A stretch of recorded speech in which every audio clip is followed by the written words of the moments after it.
네, 이렇게 선관위가 뒤늦게 대책은 내놨는데 이미 벌어진 여러 논란에 대해선 여전히 명쾌한 답이 없습니다. 정치부의 박유미 기자와 좀 더 짚어보겠습니다.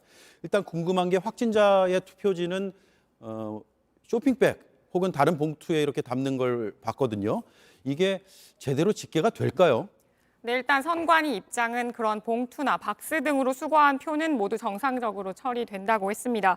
이미 기표된 투표용지를 전달받았다면서 항의하는 상황도 있었는데 이 경우도 일단 정상적으로 기표 수거되었다면 문제가 없다는 게 선관위의 입장입니다. 예. 선관위는 특히 서울 은평구, 대구 수성구, 또 부산 연제구 등 부실 관리가 드러난 지역에 대해서는 별도 확인을 거쳤다고 했고요.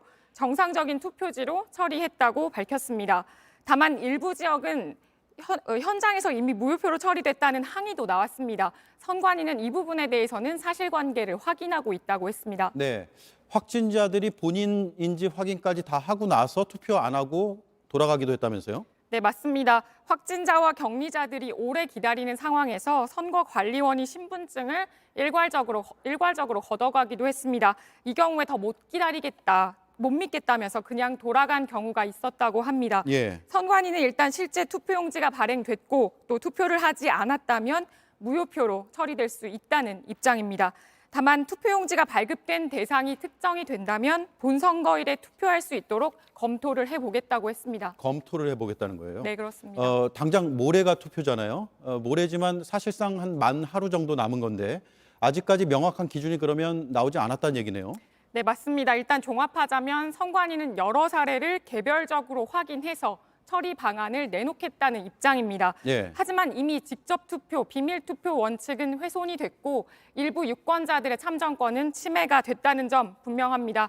대선이 끝나도 선거 불복이나 무효 소송으로 얼룩질 가능성 배제할 수 없습니다. 예. 그리고 일단은 선관위는 본투표 당일에는 문제 없이 준비를 하겠다고 했는데 조금 전에 당초 확진자 투표 시간이 5시 30분에서 5시 50분으로 늦추겠다는 입장을 밝혔습니다.